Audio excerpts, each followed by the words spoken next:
Waalaikumsalam. Selamat sore dan salam sejahtera untuk kita semua. Yang terhormat Ketua Fatayat Nahdlatul Ulama Sulawesi Utara, Ibu Dr. Rosdalina Bukido M.Hum. Yang kami hormati para narasumber webinar pada sore hari ini. Yang kami hormati sahabat-sahabat pengurus Fatayat Nahdlatul Ulama wilayah Sulawesi Utara. Yang kami hormati dan kami banggakan seluruh peserta webinar yang sempat hadir pada sore hari ini. Pembukaan webinar Fatayat Nahdlatul Ulama wilayah Sulawesi Utara dengan tema perlindungan dan pencegahan kekerasan pada anak dimulai dengan mengajak hadirin membaca basmalah. Bismillahirrahmanirrahim. Acara pertama, pembacaan ayat suci Al-Quran. Kepada Ustazah Rahmawati Hunawa MA dengan hormat disilakan. Assalamualaikum warahmatullahi wabarakatuh. Waalaikumsalam warahmatullahi wabarakatuh. A'udzu billahi minasy syaithanir rajim.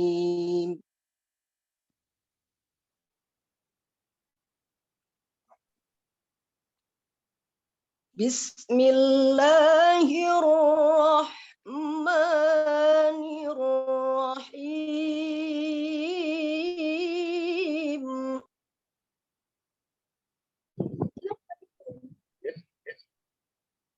Qul ta'alau atlu ma harrama rabbukum alaikum an la tusyriku bihi syai'an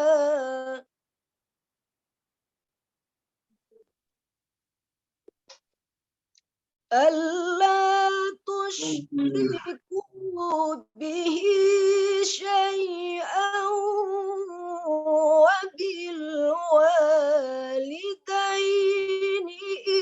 إحسانا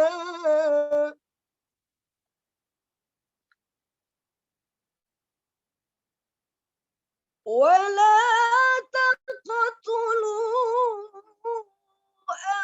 أولادكم من إملاق نحن نرزقكم وإياهم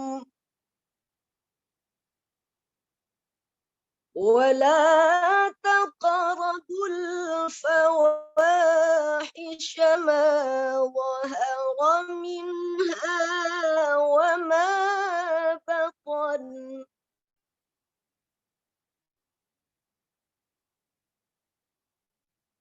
ولا تقتلوا النفس التي حرم الله إلا بالحق ذلكم وصاكم به لعلكم تعقلون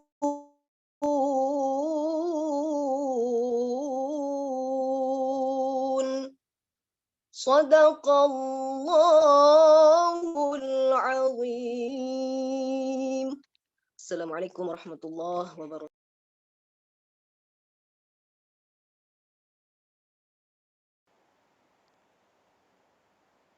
Terima kasih kepada Ustazah Rahmawati Hunawa. Selanjutnya kita akan mendengarkan sambutan sekaligus pengantar dari Ketua Fatayat Nahdlatul Ulama wilayah Sulawesi Utara kepada Ibu Dr. Rosdalina Bukido M.Hum dengan hormat disilakan.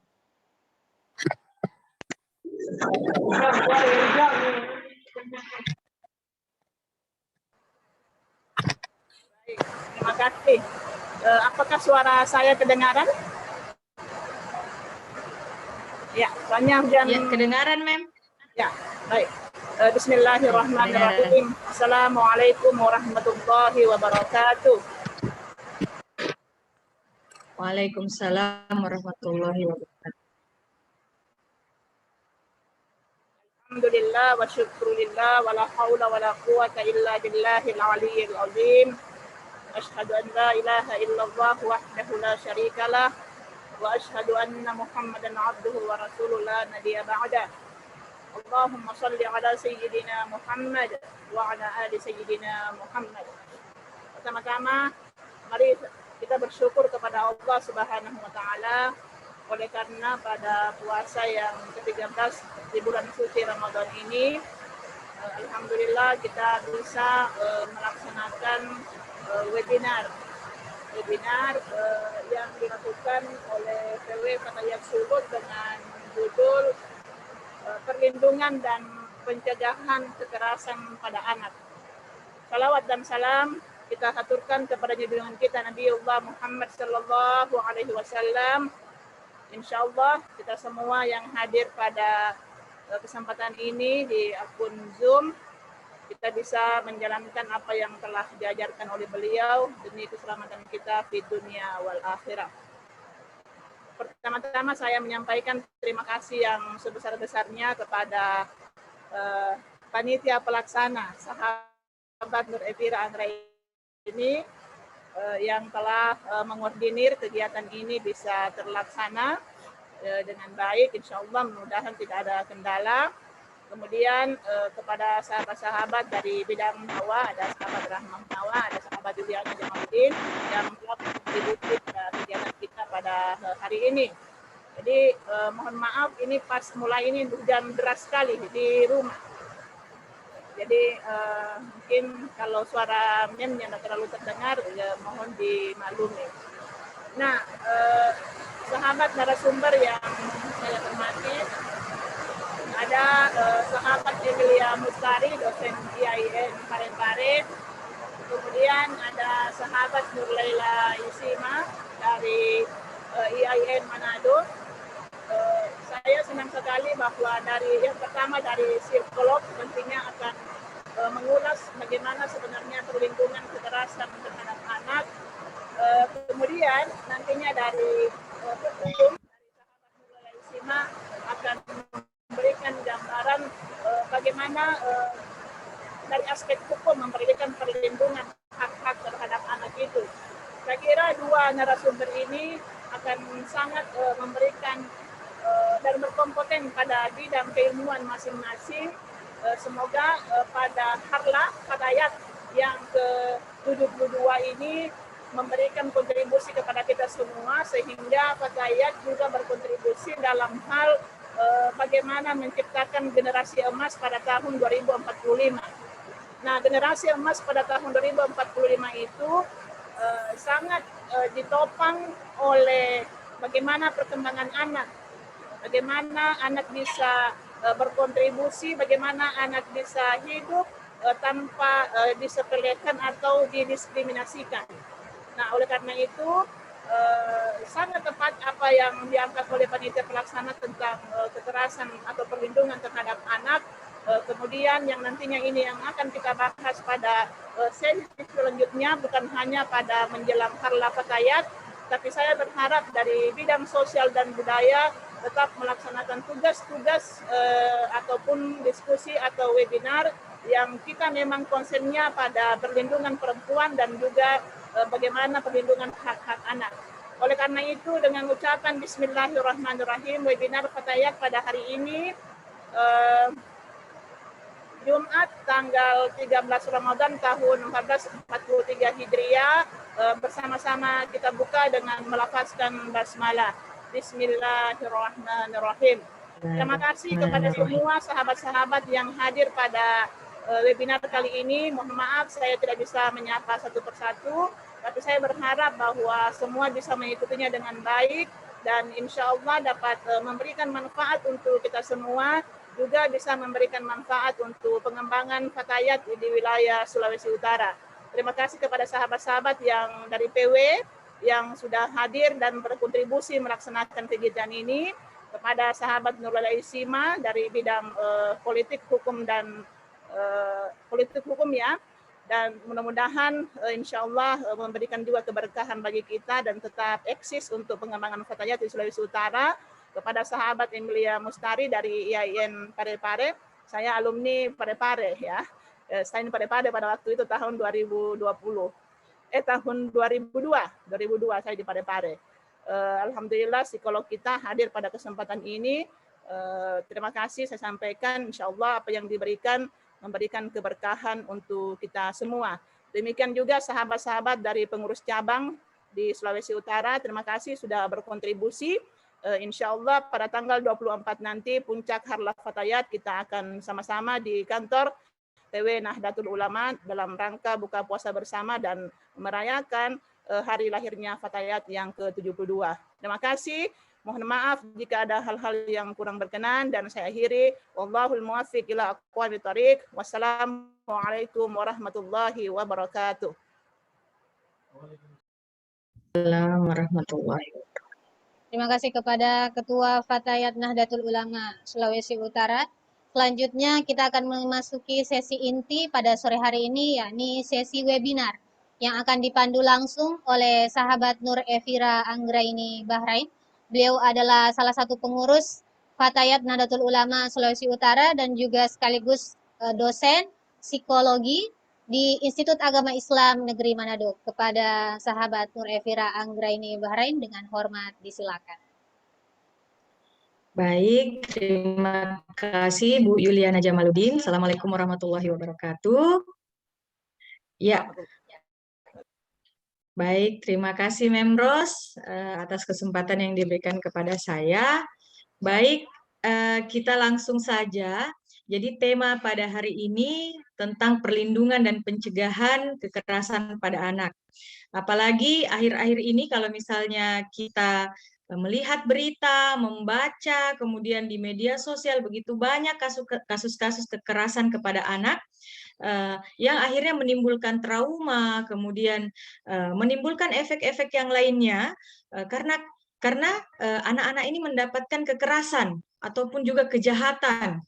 Padahal seharusnya usia-usia anak ini adalah usia yang seharusnya mendapatkan perlindungan dari orang-orang di sekitarnya. Jadi bukan hanya dari keluarga inti saja, bahkan misalnya tetangga, kemudian sanak saudaranya yang lain, misalnya mungkin paman, bibinya, tante, om, kakek, nenek, itu seharusnya ikut berkontribusi untuk melindungi anak tersebut agar tumbuh kembangnya pun dapat dimaksimalkan. Ya, baik, saya sapa dulu Ibu Emilia Mustari, ini sahabat saya dari saya kuliah. Ibu Emilia Mustari, bagaimana kabarnya? Agak aneh ya sebenarnya saya sebut Ibu. Alhamdulillah sehat Ibu Nur Evira. Karena biasanya beliau ini ada panggilan khususnya. Jadi ya tidak apa-apa karena ini adalah acara resmi jadi harus dipanggil Ibu Emilia Mustari. Apa itu? Ya, saya sapa juga Ibu Nurlaila Isima. Bagaimana kabarnya hari ini? Luar biasa Mbak Ira. Ya, alhamdulillah. Ya, semoga kita dapat terus semangat sampai akhir acara ini, bahkan sampai buka puasa, kemudian sholat tarawih, kita terus semangat. Baik, saya langsung ke Ibu Emilia Mustari sebagai narasumber pertama yang akan memaparkan tentang bagaimana sih jenis-jenis kekerasan yang dilakukan kepada anak, kemudian bagaimana pencegahannya, dari sisi atau dari sudut pandang psikologi. Jadi kepada Ibu Emilia Mustari, saya persilahkan. Ya, saya bantu sharekan ya. Iya, baik, terima kasih Bu Nur Evira.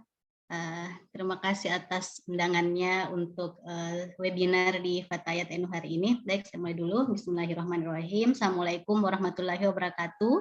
Waalaikumsalam warahmatullahi wabarakatuh. Apakah suara saya cukup terdengar jelas? Sangat Ya, jelas. Alhamdulillah. Baik. Alhamdulillahirabbil alamin. Assalatu wassalamu ala asrofil anbiya'il mursalin wa bihi nasta'in amma ba'du. Rabbis shrah li sadri wa yassir li amri wahlul 'uqdatam min lisani yafqahu qawli. Raditu billahi robba bil islami dina wa bi Muhammadin nabiyya wa rasula. Rabbi zidni ilma warzuqni fahman.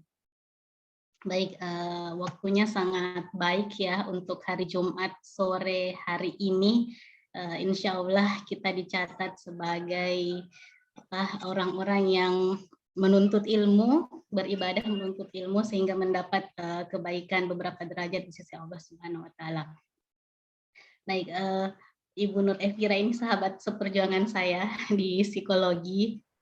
Sahabat seperjuangan, betul-betul berjuang untuk menyelesaikan studi di psikologi.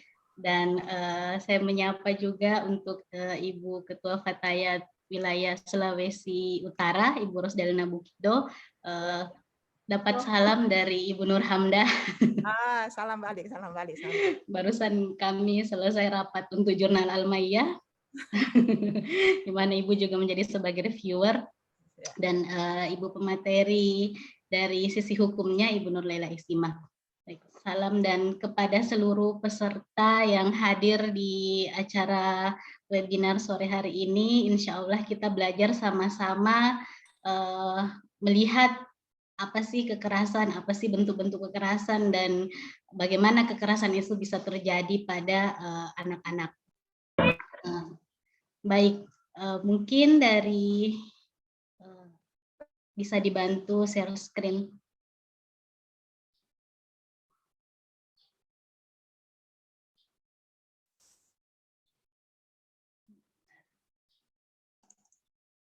Oke, Kelihatan? Ya, kelihatan. Mungkin bisa di Diperbesar ya. slideshow, tampilan slideshow.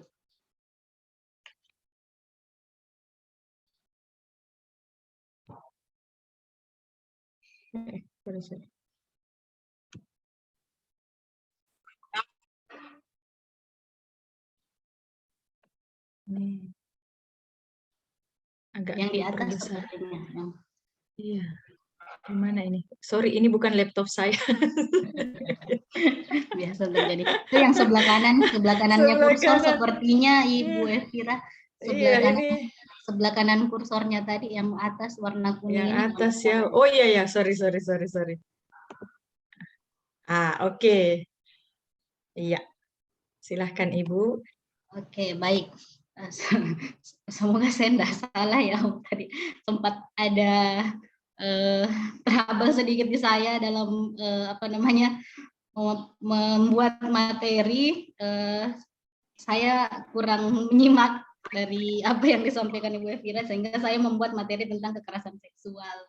Ternyata temanya lebih umum, terkait dengan perlindungan dan pencegahan kekerasan pada anak dari tinjauan psikologis. Oke, mengantar mungkin kita masih sangat hangat ya melihat menyaksikan berita yang di Jawa, di mana ada seorang ibu yang berusaha untuk melakukan percobaan pembunuhan kepada 3 orang anaknya, 1 anaknya meninggal dan 2 yang lainnya kritis. Sempat hangat menjadi pembicaraan beberapa saat yang lalu bagaimana kekerasan pada anak itu bisa kita lihat bisa dilakukan oleh siapa saja. Bahkan kalau kita melihat kasus-kasus yang ada, mungkin paling banyak kekerasan pada anak itu dilakukan oleh orang terdekatnya. Orang terdekatnya, tidak lain dari orang tuanya sendiri ataupun orang-orang yang berada dalam satu naungan atap di tempat anak tersebut berada. Itu kalau yang percobaan pembunuhan mungkin nanti bisa kita lihat dia salah satu bentuknya kekerasan fisik. Terus beberapa hari yang lalu saya juga membaca sebuah berita di Kabupaten Sidrap, Sulawesi Selatan, di mana ada seorang ayah tiri yang memperkosa anaknya, anak tirinya, ya nauzubillah ya. Mungkin yang paling hangat kita ketahui 2 kasus tersebut, dan yang paling viral kemarin kan adalah kasus ibu dari 3 anak tersebut. Nah, kekerasan pada anak memang semakin tahun berkembang. Banyak pelakunya juga bukan orang jauh, bukan orang lain, tapi oleh orang terdekatnya. Nah, kalau kita melihat definisinya, bisa dilanjut slide-nya. Kalau kita melihat definisinya, apa itu kekerasan pada anak atau biasa kalau istilah Inggrisnya disebut child abuse. Segala menu ini saya ambil dari definisi WHO, segala bentuk perlakuan buruk secara fisik dan atau mental.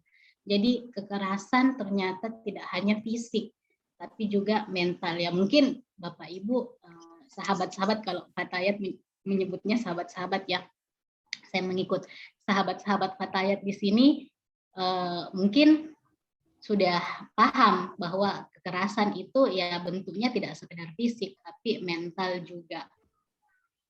Kekerasan seksual, pengabaian atau penelantaran, serta eksploitasi komersial atau eksploitasi lain yang mengakibatkan bahaya nyata, atau potensi bahaya yang mengancam kesehatan, kelangsungan hidup, tumbuh kembang, dan martabat anak dalam konteks hubungan tanggung jawab, kepercayaan, dan atau kekuasaan.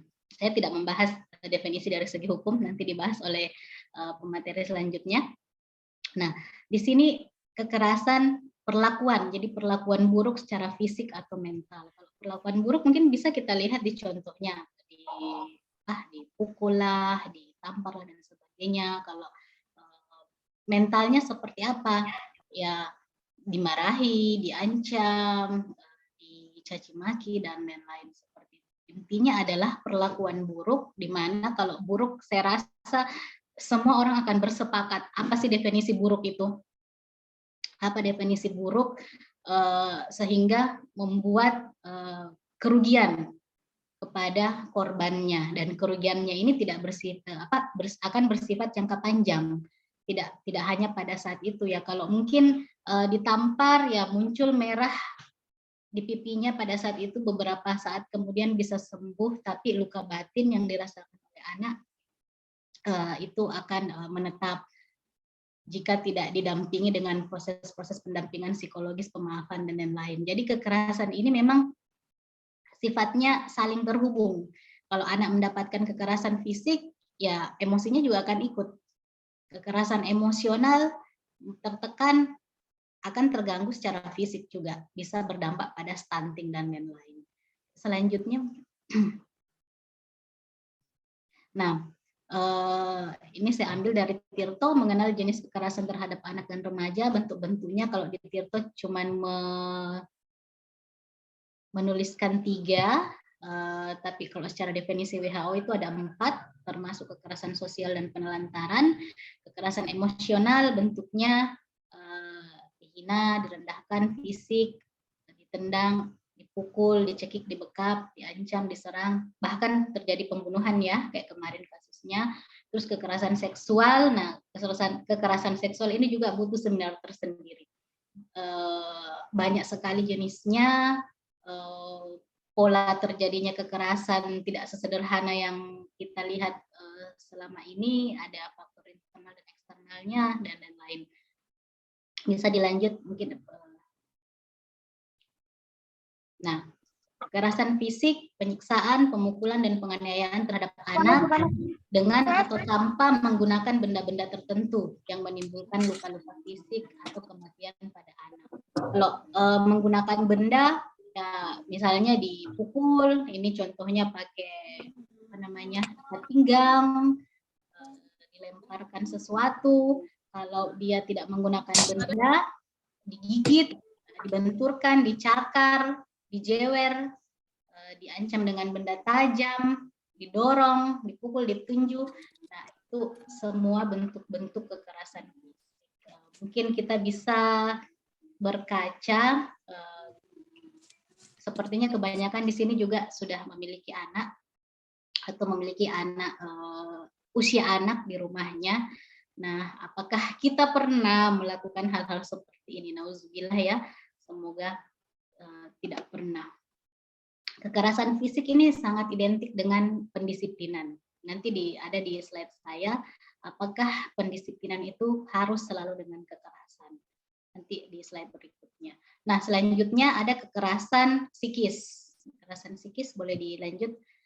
Kekerasan psikis itu situasi perasaan tidak aman dan nyaman yang dialami anak. Dapat berupa menurunkan harga diri serta martabat korban, penggunaan kata-kata kasar, penyalahgunaan kepercayaan, mempermalukan orang di depan orang lain atau di depan umum, melontarkan ancaman dengan kata-kata atau sebagainya. Dihina, dicaci maki, diejek, dipaksa melakukan sesuatu yang tidak dikehendaki, dibentak, dimarahi, dihardik, diancam, dipaksa bekerja dan lain-lain. Nah, kalau untuk anak-anak itu yang paling sering dan mungkin kadang tidak disadari adalah ketika dia ditegur di depan umum. Teguran yang berlebihan, bentuk teguran yang jatuhnya akan mempermalukan anak. Nah, itu ternyata bisa masuk pada ranah kekerasan psikis. Membanding-bandingkan anak dengan orang lain di hadapan orang banyak sehingga membuat anaknya menjadi malu, merasa tidak disayangi, merasa tidak berharga. Ternyata itu juga bisa masuk pada ranah kekerasan psikis. Selanjutnya, kekerasan seksual. Nah, ini yang tadi yang saya sebut. Slide selanjutnya, kekerasan seksual yang baru saja saya sebut tadi beberapa hari yang lalu, beritanya tersebar, seorang ayah tiri yang melakukan pemerkosaan kepada anaknya. Ternyata kekerasan seksual tidak hanya terbatas pada pemerkosaan, memaksa atau merayu anak-anak untuk terlibat dalam aktivitas seksual, memaksa anak menonton pornografi, mempraktekkan gerakan-gerakan tertentu yang menimbulkan hasrat, menonton film-film porno, memuaskan nafsu seksnya, terus diraba-raba alat kelaminnya, diremas-remas payudaranya, dicolek pantatnya, pahanya, oral seks, dan lain-lain. Itu masuk pada ranah kekerasan seksual. Nah, kekerasan seksual ini tidak sederhana ya, kalau orang-orang feminis mengatakan jangan salahkan perempuannya yang berpakaian terbuka, salahkan laki-lakinya. Kalau kita harusnya bisa melihatnya dari dua sudut pandang. Ya salah laki-lakinya, ya bukan salah perempuan. Ya perempuannya juga harus bisa mengatur dirinya, menjaga dirinya. Ya kalau misalnya memang dengan pakaian yang sangat terbuka itu bisa menimbulkan fantasi seksual kepada orang lain sehingga menyebabkan terjadinya pelecehan dan lain-lain, ya berarti perempuan juga turut andil dalam bertanggung jawab dalam menjaga dirinya.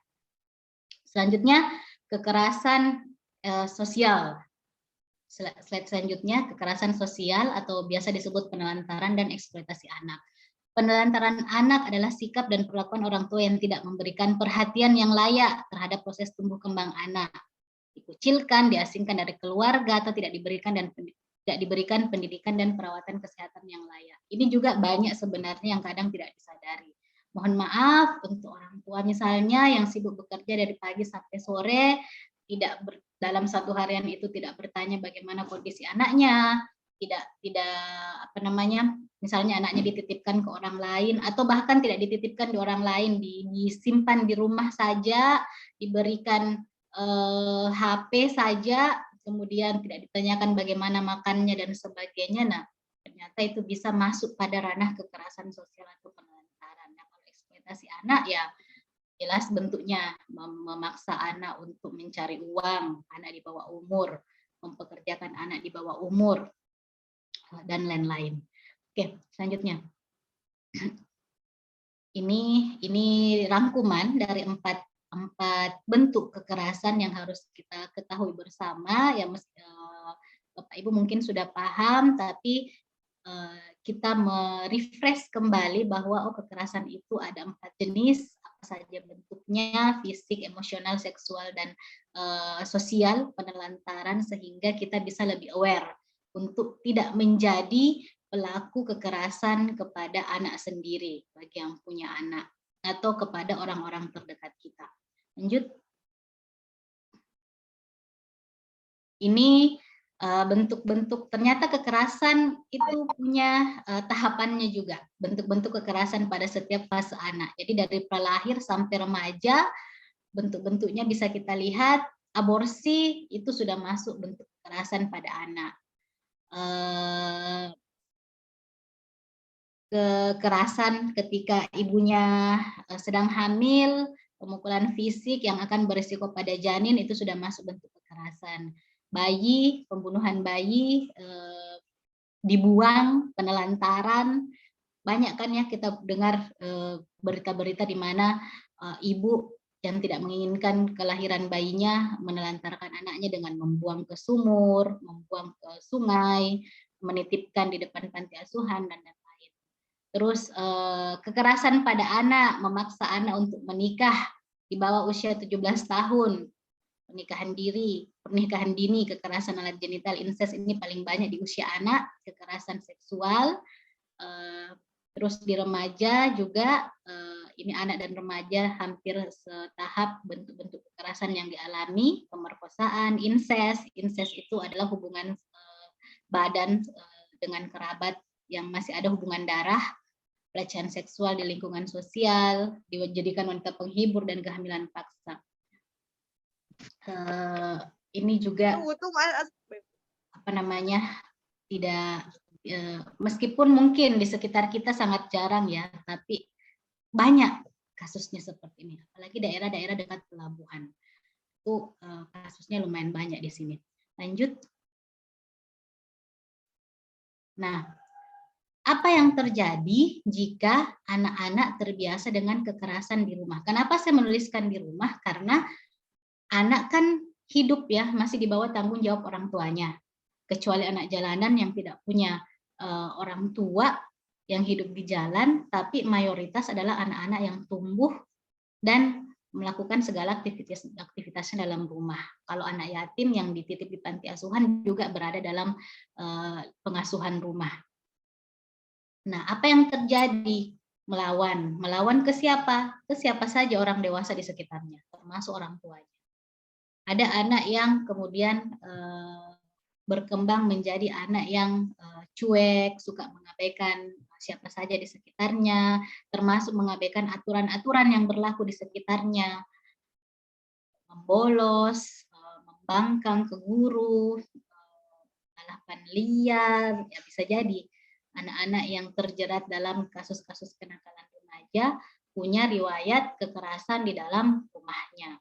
Ada anak yang berkembang menjadi anak yang pasif dan penakut, tidak mau ketemu dengan orang banyak, tidak mau melihat dunia luar.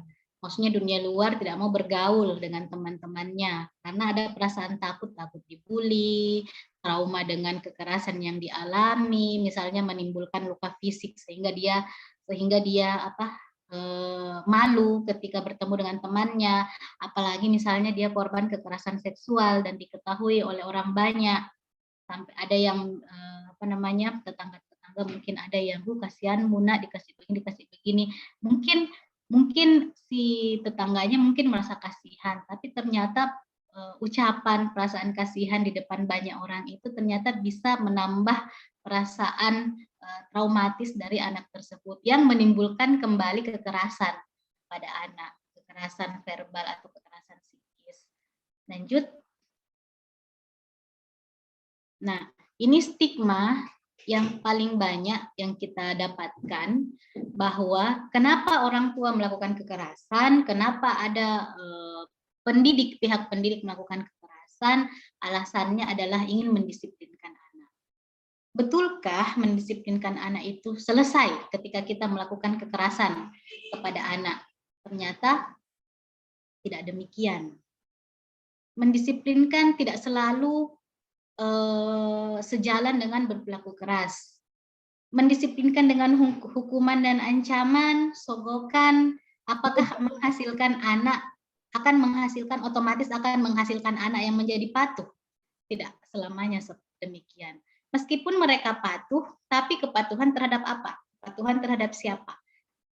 Iya, dia patuh karena menghindari hukuman dari orang tuanya. Tapi ketika dia di luar, tidak ada orang tuanya, kemungkinannya besar untuk melakukan hal-hal negatif juga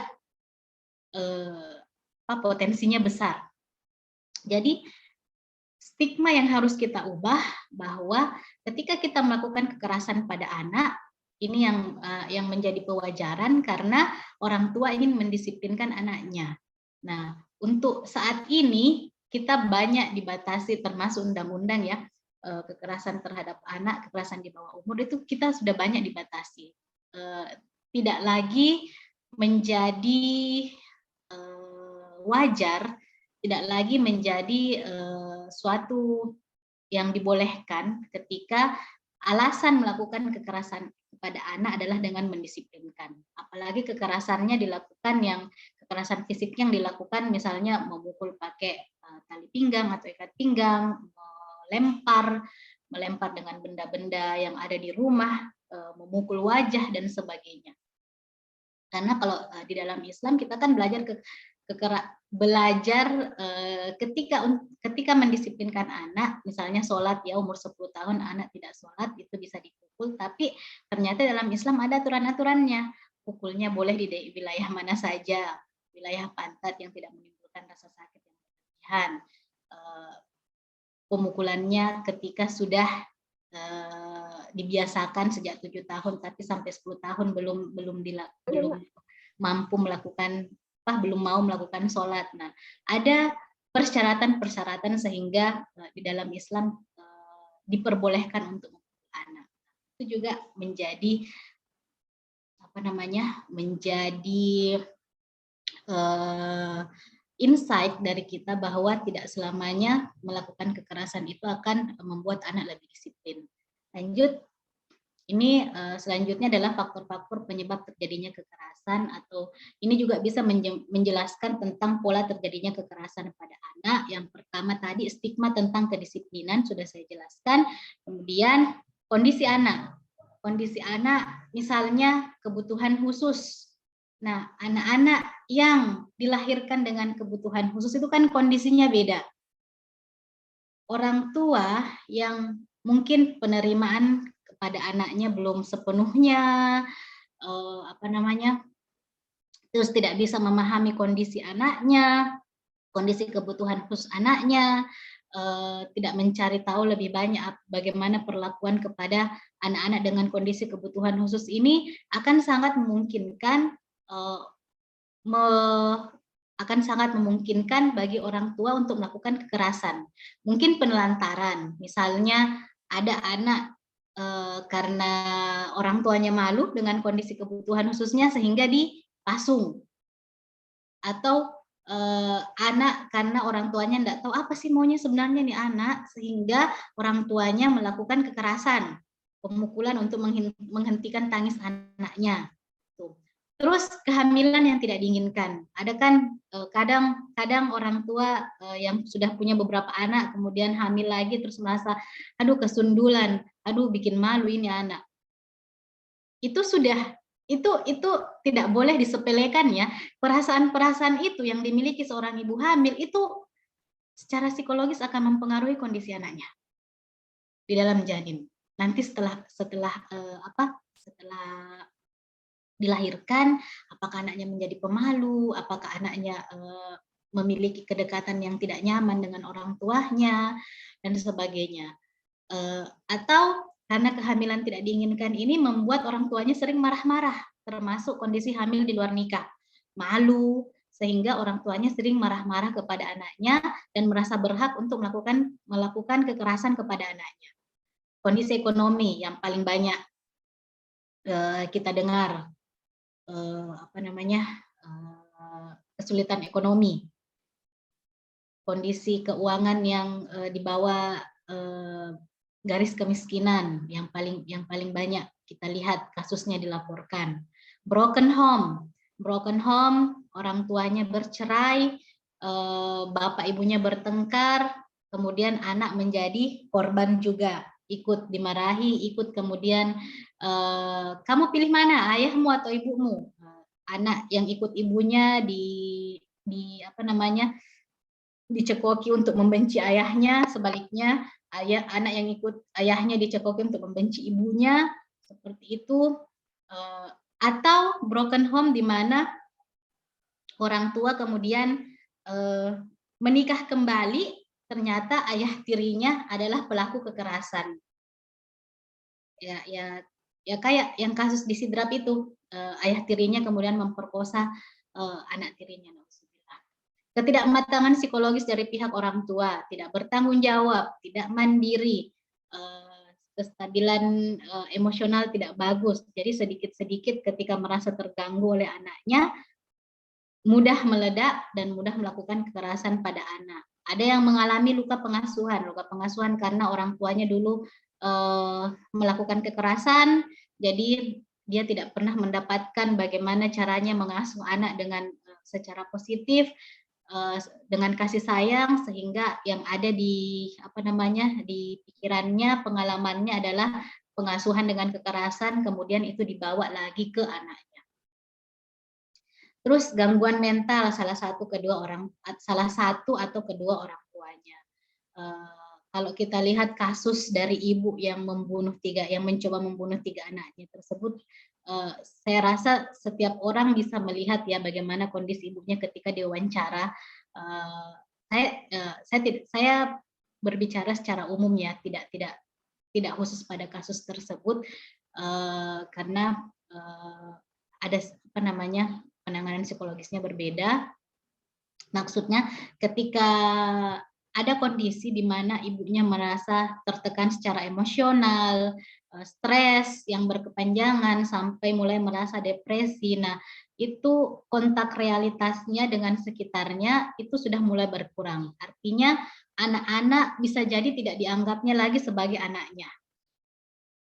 Bisa dianggap sebagai orang lain, sehingga mudah untuk melakukan kekerasan. Atau ada anak ketika si ibunya sudah mengalami depresi atau ayahnya mengalami depresi, kemudian sudah ada bisikan-bisikan, halusinasi, delusi dan lain-lain, menganggap bahwa ada bisikan yang mengatakan bahwa anakmu itu adalah anjing atau anakmu itu adalah musuhmu.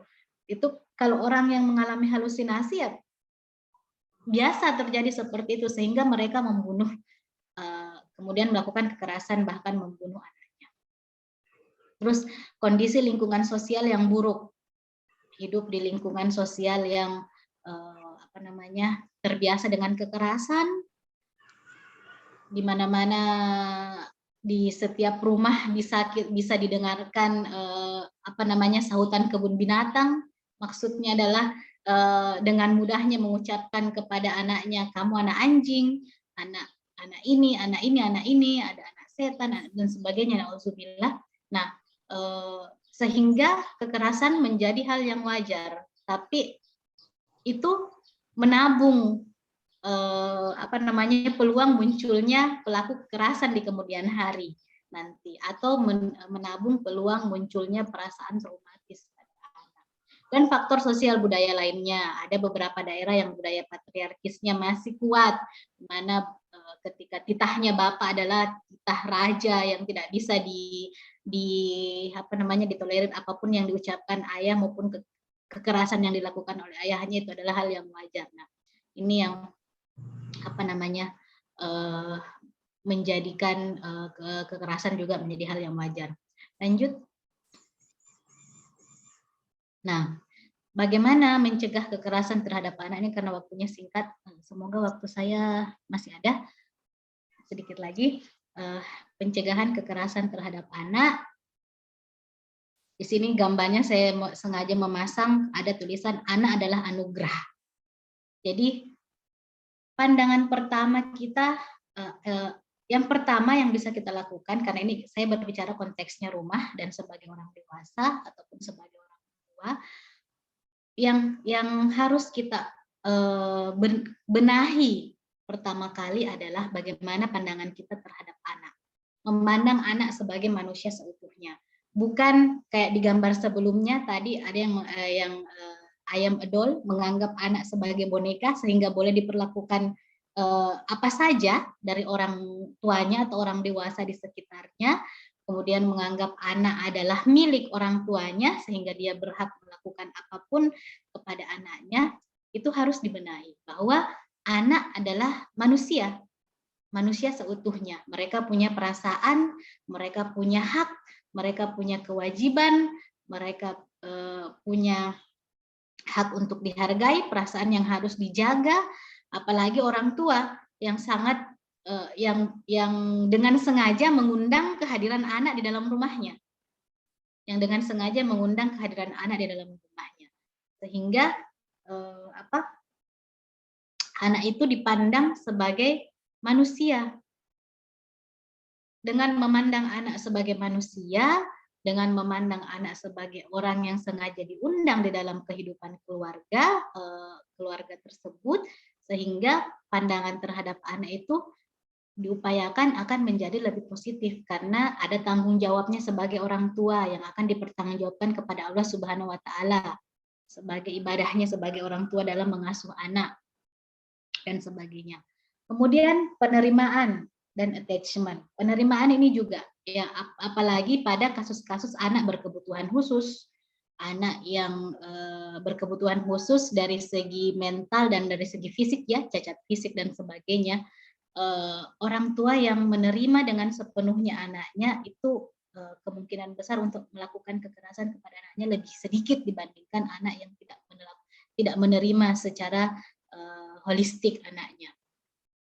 Penerimaan yang baik akan membuat attachment atau keterikatan kepada anak, orang tua dan anak atau orang dewasa pada anaknya itu lebih kuat. Sehingga ketika ingin melakukan kekerasan pada anak, dia akan, aduh kasihan anak saya. Terus ini juga yang paling banyak, pengelolaan emosi orang tua atau orang dewasa di sekitarnya. Ini kan yang paling sering yang membuat kenapa orang tua melakukan kekerasan pada anaknya. Karena tidak paham sumber kemarahannya apa. Terus pengelolaan emosi marahnya kayak gimana. Nah ini yang mungkin bisa menjadi masukan kepada Fatayat wilayah Sulawesi Utara untuk membuat webinar selanjutnya.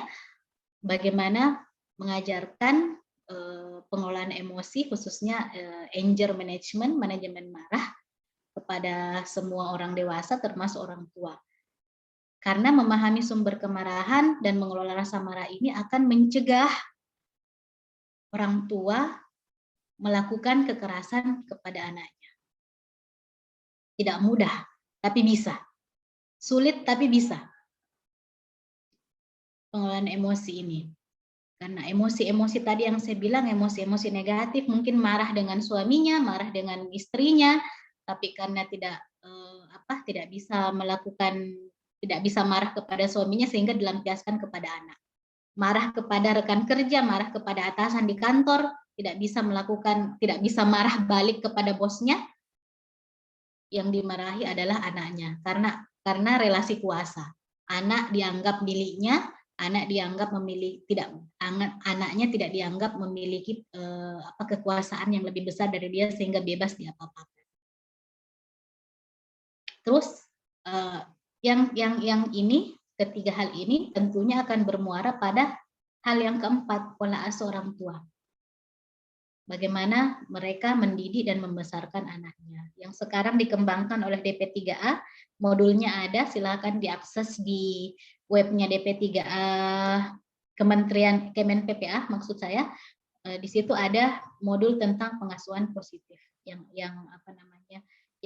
mengajarkan orang tua bagaimana mengasuh secara positif untuk mengembangkan anak yang bahagia, tidak melakukan kekerasan dan sebagainya, sehingga tadi bisa dihasilkan anak yang menjadi generasi emas. Kemudian pola asuh yang baik, pengasuhan positif, kemudian selanjutnya akan membiasakan orang tua membentuk disiplin positif pada anak, sehingga tidak lagi kita dengar kekerasan dilakukan untuk mendisiplinkan anak. Selanjutnya, disiplin positif ini sedikit membahas tentang disiplin positif, yaitu menumbuhkan kedisiplinan dengan menumbuhkan kesadaran atau motivasi internal. Jadi anak tahu berperilaku A itu karena alasannya apa, bukan karena takut orang tua, bukan karena ingin mendapatkan mendapatkan hadiah dari orang tuanya atau menghindari hukuman dari orang tuanya. Tapi misalnya dia tidak mengganggu temannya, karena kalau dia tidak mengganggu temannya, tidak mengejek-ejek temannya, dia bisa bermain dengan temannya. Dia bisa berbagi mainan dengan temannya. Tidak dengan hukuman, tidak dengan sogokan. Lanjut. Nah, strategi disiplin positif ada beberapa poin, nanti bisa didalami, banyak artikel yang membahas tentang ini. Memberikan pemahaman terhadap manfaat dari sebuah perilaku yang diharapkan, kayak tadi. Kenapa harus berteman baik dengan teman, tidak memukul, tidak melempar, apa manfaatnya, kenapa tidak melempar, kenapa tidak memukul, dibanding ketika misalnya dia melempar akan dihukum oleh orang tuanya. Membuat kesepakatan bersama, ini mungkin untuk anak yang lebih besar. Terus briefing dan role playing atau bermain peran. Misalnya ketika anaknya ini paling banyak nih yang ke masjid, apakah anak yang diajak tarawih ke masjid itu sudah dikasih tahu sebelumnya, sudah dicontohkan? Kalau nanti di masjid itu akan ada banyak orang, kita main yuk. Kalau misalnya sholat, kamu apa? Kalau bosan, kamu main apa? Kalau mau jalan, jalannya kemana? Sementara banyak orang. Nah, apakah sudah dilakukan hal itu? Jangan-jangan anak-anaknya tidak pernah dikasih tahu kondisi di masjid itu kayak apa, tarawih itu kayak gimana, apa yang boleh dan tidak boleh dilakukan di masjid. Kemudian anaknya misalnya dibawa tarawih, kemudian dia lari-lari, dan pada saat itu karena malu orang tuanya kemudian memukul, mencubit, dan lain-lain. Nah, itu melakukan kekerasan lagi pada anak. Padahal bisa dicegah ketika orang tuanya melakukan role play atau briefing, istilahnya bermain peran, supaya anaknya bisa lebih well behave atau perilakunya lebih baik ketika datang ke suatu tempat. Terus memberikan konsekuensi alamiah terhadap kesalahan. Misalnya anak sekolahnya, karena anaknya terlambat mengerjakan PR-nya, terus atau PR-nya lupa, ya dia memberikan konsekuensi alamiah ini, ya enggak apa-apa, biarkan dia ke sekolah menghadapi bahwa tidak mengerjakan PR itu akan berdampak pada nilainya yang buruk atau berdampak akan dimarahi guru. Orang tua tidak perlu mengantarkan PR anaknya ke sekolah untuk membantunya, supaya itu anak belajar belajar konsekuensi alami dari perilakunya. Jadi, aduh PR-mu belum selesai, sini aku kerjakan dulu supaya bisa. Kalau seperti itu anak tidak belajar. Anak tidak belajar dari kesalahannya. Karena selalu merasa ada ji nanti mamaku. Ada ji, mohon maaf saya lebih baik dialek Sulawesi Selatan. Nanti ada orang tua, nanti ada mama yang ngantarkan, nanti ada ibu yang kerjakan PR saya. Enggak usah pusing. Tuh. Terus menegur dan memuji efektif, perilakunya yang ditegur, bukan orangnya bilang, oh anak mama memang cantik, oh anak mama memang baik deh, tapi lebih dipuji kepada perilakunya. Alhamdulillah anak mama sudah melakukan, sudah sholat tepat waktu, terima kasih ya. Tuh, jadi perilakunya, alhamdulillah, kakak sudah simpan sepatunya dengan baik di rak sepatu sebelum masuk rumah, wah terima kasih ya. Jadi perilaku-perilakunya yang dipuji. Konsisten dan kongruen, hari ini bilang A, besok bilang A, misalnya ke Alfa atau Indo Alfa, minimarket, enggak boleh ya beli Kinder Joy, tapi Kinder Joy sekarang sudah dilarang ya, ditarik peredarannya. Enggak boleh beli ini ya, sampai di sana anaknya ternyata mengamuk-mengamuk, akhirnya orang tuanya karena enggak mau malu, ambilin palek. Sudah ambil saja, sampai karena tidak mau malu, enggak konsisten, enggak kongruen. Sama tentunya keteladanan. Ya kalau orang tuanya di rumah suka marah-marah, ya bagaimana caranya anak belajar tidak marah? Kalau situasi di rumahnya penuh dengan kekerasan, ya otomatis anak ketika keluar dari rumah akan belajar tentang kekerasan. Oke, ini sepertinya slide terakhir saya untuk materi. Semoga ada manfaat yang bisa didapatkan dari penjelasan saya terkait dengan perlindungan kekerasan terhadap anak. Insya Allah kita diskusi di sesi selanjutnya. Sebelum saya kembalikan ke Ibu Moderator, Bu Nur Evira, saya mohon maaf jika ada salah kata. Wabillahi taufiq wal hidayah. Wassalamualaikum warahmatullahi wabarakatuh. Waalaikumsalam warahmatullahi wabarakatuh. Terima kasih kepada Ibu Emil. Jadi memang sangat ini sekali ya, khususnya kami juga para orang tua, seperti diingatkan kembali bagaimana seharusnya berinteraksi yang baik, berinteraksi yang baik dengan anak-anak kita di rumah. Ya, baik, selanjutnya saya ke Ibu Nurlaila Isima yang akan membahas tentang perlindungan dan pencegahan kekerasan kepada anak dari sudut pandang hukum. Ya, baik kepada Ibu Nurlaila Isima. Oke, terima kasih buat moderator Mbak Evira buat kesempatannya yang diberikan kepada saya kali ini untuk membahas tentang perlindungan hukum terhadap anak korban kekerasan dari perspektif hukum itu seperti apa. Oke, bismillahirrahmanirrahim. Assalamualaikum warahmatullahi wabarakatuh. Waalaikumsalam warahmatullahi wabarakatuh. Alhamdulillahirrabbilalamin wa bihi nasta'inu ala umuri dunya waddin wassalatu wassalamu ala asyrofil anbiya'i wal mursalin wa ala alihi wa sahbihi ajmain. Rabbi shrah li sadri wa yassir li amri wahlul 'uqdatam min lisani yafqahu qawli amma ba'd. Pertama-tama saya ucapkan terima kasih kepada pengurus wilayah Fatayat NU Sulawesi Utara, kepada Ibu Ketua Umum Fatayat Imam Ros, Dr. Rosdalina Bukido MHum, kepada pengurus Fatayat NU PW Sulut, kemudian juga kepada pengurus PC Fatayat yang sempat hadir pada kesempatan kali ini. Juga terima kasih buat panitia yang sudah mengundang saya ikut bergabung di dalam diskusi ini, dalam webinar kali ini. Kemudian juga untuk saya hormati juga Ibu Emilia Mustari, psikolog sekaligus pemateri kita pada sore hari ini. Dan saya ucapkan juga hari ini kita akan membahas bahwa ternyata kalau tadi Ibu Emilia membahas tentang bagaimana kekerasan dari perspektif psikologis, yang saya juga sendiri sebagai orang tua baru punya anak 4 tahun, yang ternyata tidak gampang gitu untuk mengelola emosi, bagaimana bisa balance antara kerjaan ketika pulang di rumah itu nggak dibawa ke rumah, emosi yang kita bawa dari kantor itu nggak kita bawa ke rumah, sehingga nggak berdampak kepada anak. Nah, kalau dari perspektif saya izin untuk share screen. Ini benar, tadi Ibu Emilia juga sempat menyinggung beberapa hal yang kaitannya dengan bentuk-bentuk kekerasan di Indonesia, di dalam WHO itu seperti apa, sehingga saya berharap semoga materi saya juga tidak overlapping, tidak tumpang tindih dengan apa yang sudah disampaikan oleh Ibu Emilia Mustari. Jadi pada perlindungan hukum bagi anak korban kekerasan, ketika kita buka pertama data yang ada gitu, saya mencoba untuk mengambil beberapa data dari Kementerian P3A, Perlindungan untuk Perempuan dan Anak. Di sini ternyata begitu banyak jumlah ya, kalau kita lihat secara angka, banyak sekali data yang kita bisa baca, kita bisa dapatkan di media sosial ataupun lewat koran, yang bagi yang masih baca koran ya. Bahkan di website di Kementerian Perlindungan Perempuan Anak, kemudian di KPAI, itu banyak sekali data, bahkan di kepolisian yang menyebutkan bahwa ternyata kekerasan anak itu masih banyak sekali terjadi di Indonesia.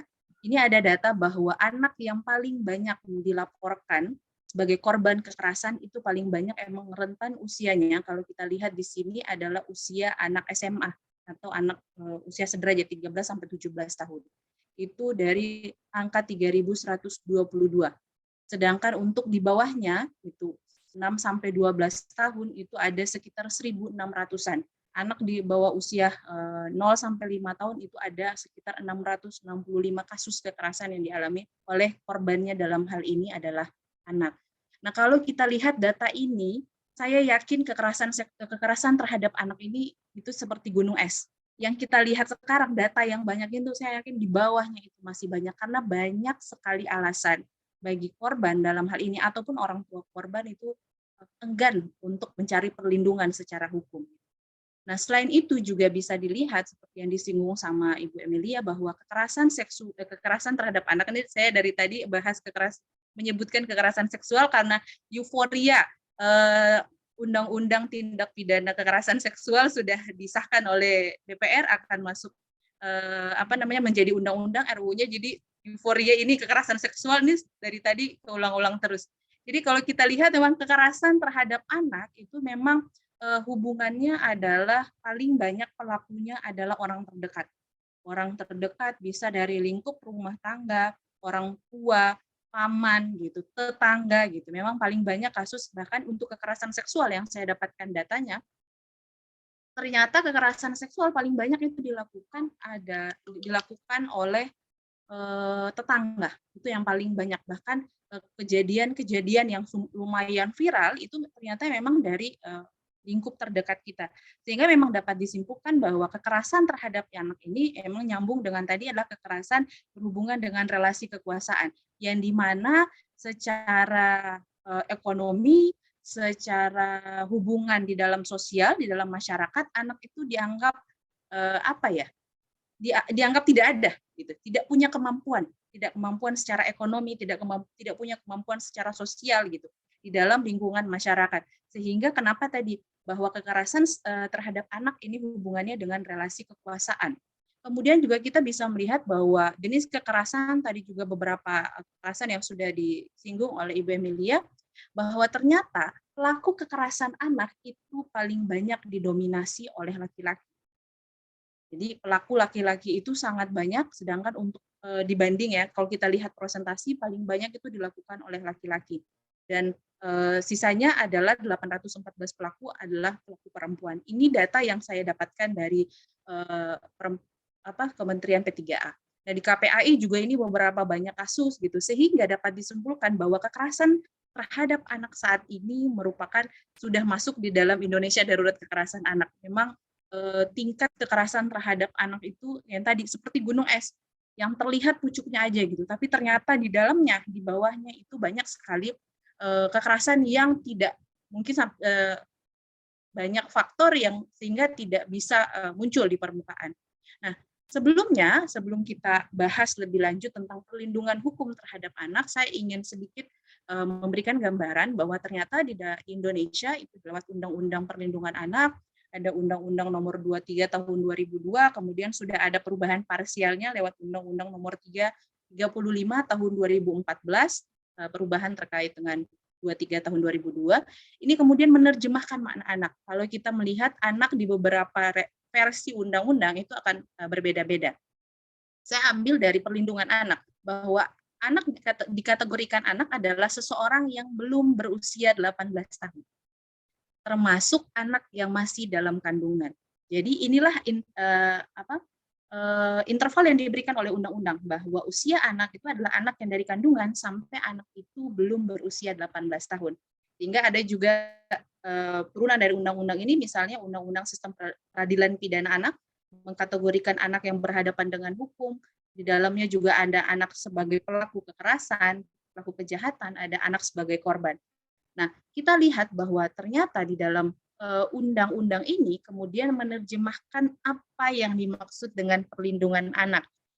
Segala kegiatan untuk menjamin dan melindungi anak dan hak-haknya agar dapat hidup, tumbuh, berkembang, dan berpartisipasi secara optimal sesuai dengan harkat martabat kemanusiaan serta mendapat perlindungan dari kekerasan dan diskriminasi.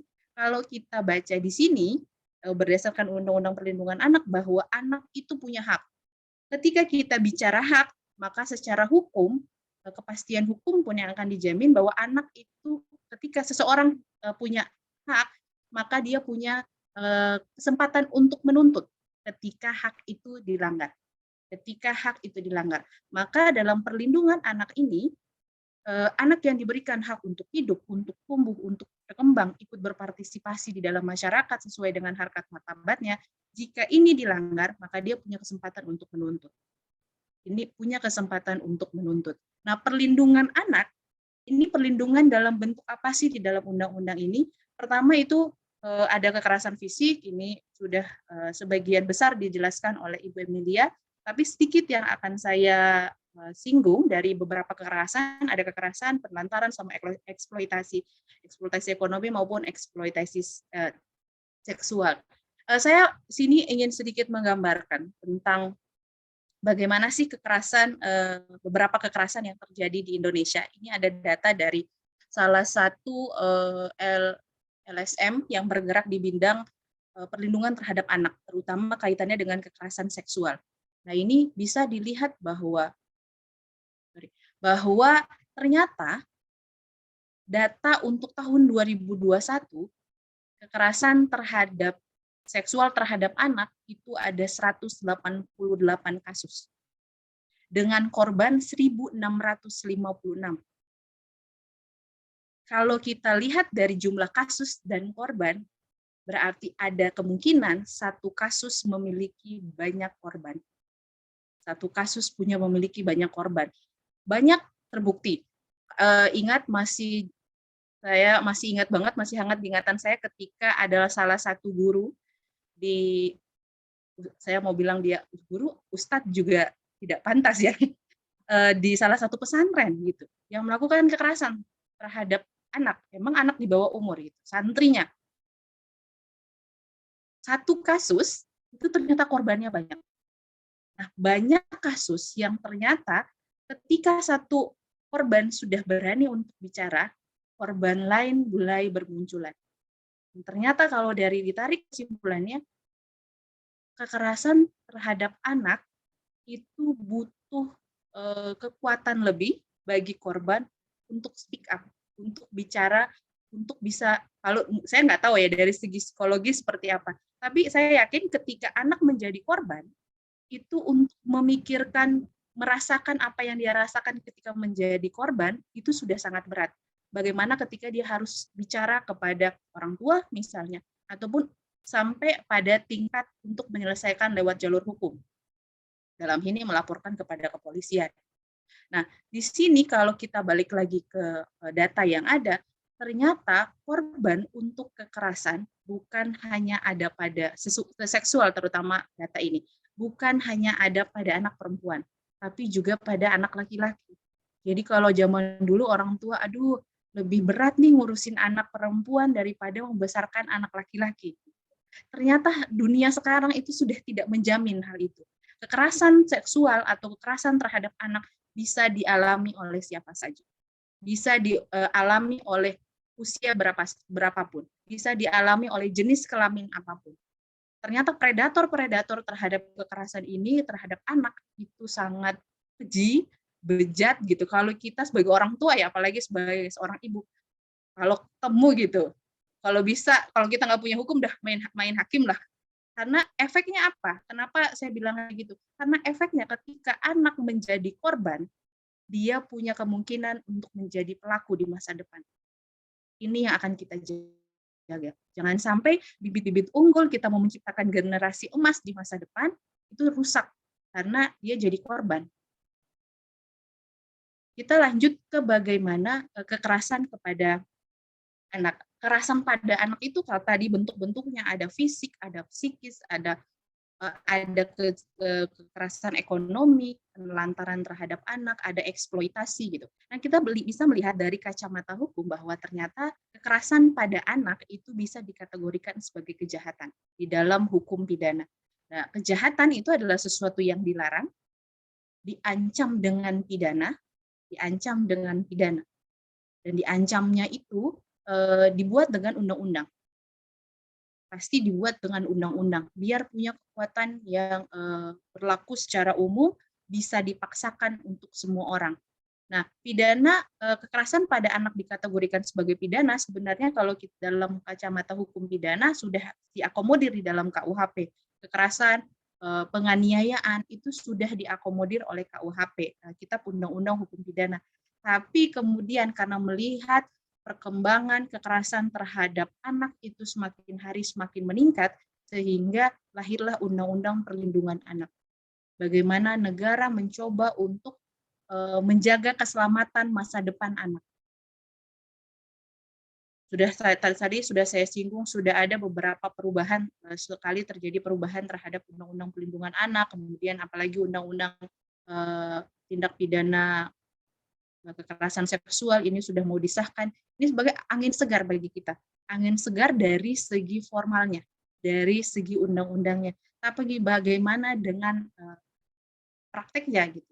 Dalam pencegahan, dalam pemberantasan, dalam hal ini adalah penanggulangan kekerasan pada anak. Ini sebelum saya lanjut, saya izin dulu sama moderator, saya dikasih waktu berapa menit ya? Takut jadi panjang gitu. 20 menit, Mbak. Oke, 20 menit. Iya. Saya Oke. tadi. Nah, diatur bahwa ternyata kekerasan ini diatur sebagai tindak pidana. Setiap warga negara harus tunduk dan pelaku harus diadili secara pidana oleh negeri. Maka kejahatan ini, kekerasan dikategorikan sebagai pidana. Karena kalau kita belajar hukum, oh ya ini adalah hukum publik yang dimana negara yang akan melawan orang yang melakukan kejahatan tersebut. Nah, tapi pada prakteknya yang saya bilang tadi, banyak sekali kasus yang belum atau mampu ditangani oleh secara hukum, oleh hukum. Banyak alasan gitu. Ini pertama, tidak mengetahui prosedur. Orang tua yang punya anak yang ternyata korban kekerasan di rumah, di sekolah, gitu, mendapatkan kekerasan di sekolah, itu bisa jadi itu karena tidak mengetahui bagaimana prosedur yang bisa dilakukan atau ditempuh oleh korban ketika menjadi korban kekerasan. Ini kenapa salah satu alasan belum bisa ditanganinya secara hukum kekerasan terhadap anak. Kemudian adalah malu. Kekerasan seksual misalnya gitu. Orang itu untuk mengaku korban gitu, perempuan pernah dilecehkan. Untuk mengaku sebagai korban itu malunya pasti difikirkan tuh mending saya pendam daripada harus dibicarakan keluar. Karena apa? Malu. Orang tua pun bisa jadi ketika anaknya menjadi korban itu punya rasa malu untuk pandangan masyarakat terhadap keluarga tersebut. Ini anak kalau gede ada nggak yang mau nikahin? Kasarannya seperti itu, tapi itu fakta yang terjadi di dalam masyarakat. Kemudian takut. Takut bisa jadi relasi antara pelaku dengan korban itu timpang sekali gitu. Bisa jadi itu ustadznya kayak kasus ini, bisa jadi gurunya. Bahkan ada pernah kekerasan seksual yang terjadi di sekolah bertaraf internasional di Jakarta, gurunya orang warga negara asing, siswanya TK, udah banyak rusak di kemaluan anaknya, baru orang tuanya menyadari. Akhirnya ternyata semua terbongkar, dia di beberapa negara juga ternyata sebagai pelaku. Ini orang yang punya secara ekonomi mampu, itu juga balik lagi bisa jadi punya rasa malu dan rasa takut ketika harus berhadapan dengan hukum. Kemudian bisa jadi hal yang lain dari faktor dari aparat penegak hukum. Aparat penegak hukum tidak pro dengan korban. Banyak sekali faktanya korban sudah punya keberanian untuk melapor, sudah datang ke kepolisian, tapi ternyata polisi tidak tidak pro dengan kondisi tersebut. Dalam hal ini menganggap bahwa kamu datang untuk melapor punya bukti nggak? Padahal secara hukum pidana, korban sudah mengaku menjadi korban itu bisa menjadi alat bukti. Tapi kita suka terbentur dengan itu. Aparat penegak hukum ketika ada korban datang melapor, selalu jawabannya kamu punya bukti lain nggak untuk menguatkan bahwa benar-benar terjadi kekerasan. Ini dari segi tanggapan dari penegak hukum, dari aparat, itu sudah kelihatan sekali bahwa aparat itu tidak pro dengan korban. Secara psikis, orang sudah punya keberanian untuk melaporkan, untuk mengaku bahwa dia menjadi korban, itu sesuatu yang sudah seharusnya aparat sudah bisa mengapresiasi hal itu. Karena tadi tidak mudah untuk mengaku gitu. Kemudian mager, malas gerak nih, kerja minimalis. Ini wajar gitu. Bukan hal yang tabu gitu, tapi udah jadi rahasia umum. Penegak hukum dari kepolisian, kejaksaan, bahkan hakim ketika menjatuhkan putusan, menjatuhkan pemidanaan kepada pelaku itu dengan ancaman yang sangat kecil. Kasus ya masih viral kemarin kasusnya yang pesantren itu, kemudian dilakukan banding. Putusannya dianggap terlalu ringan, dilakukan banding. Lakukan banding akhirnya keluar putusan pidana mati. Nah, ini kita perlu pemahaman dari aparat yang pro terhadap korban dan kerjanya harus optimal. Mencari bagaimana untuk mendapatkan bukti-bukti yang bisa menguatkan bahwa benar anak ini menjadi korban kekerasan. Bukan meminta korban untuk mencari alat bukti. Kemudian menghentikan kejahatan dan efek jerah. Nah, dengan ancaman pidana yang sudah ada, diharapkan kejahatan itu bisa dihentikan dan bisa menimbulkan efek jerah. Tapi ternyata data ya yang sudah kemarin gara-gara webinar ini saya mencoba cari data membandingkan kekerasan yang terjadi sebelum pandemi dan setelah terjadi pandemi. Ternyata kekerasan itu melonjak 10 kali lipat setelah terjadi pandemi. Kenapa? Paling gampang, anak belajar di rumah. Orang tua berperan juga sebagai guru mendampingi anak untuk belajar dari rumah. Yang viral dari Manado kan ada ya, anak diajarkan Pancasila, nggak bisa dibentak-bentak. Gitu. Bagi masyarakat itu adalah lelucon, kita nggak tahu gitu seperti apa dampaknya buat orang lain gitu ketika melihat itu. Jadi efek dominonya yang kita lihat itu efek domino dari hal itu. Nah, kenapa kekerasan terjadi banyak gitu? Orang banyak ada di rumah, nggak punya kerjaan, bisa jadi di PHK, terutama di kota-kota besar gitu. Terjadi PHK, orang tua akhirnya di rumah, nggak punya penghasilan, sedangkan kebutuhan, keperluan itu semakin meningkat. Minyak mahal, apa-apa mahal. Sedangkan penghasilan orang tua berkurang. Nah ini bisa jadi kondisi seperti ini itu juga memicu terjadi kekerasan terhadap anak. Sehingga efek jera dari yang diberikan oleh undang-undang lewat undang-undang perlindungan anak, ini bisa jadi nggak bisa tercapai.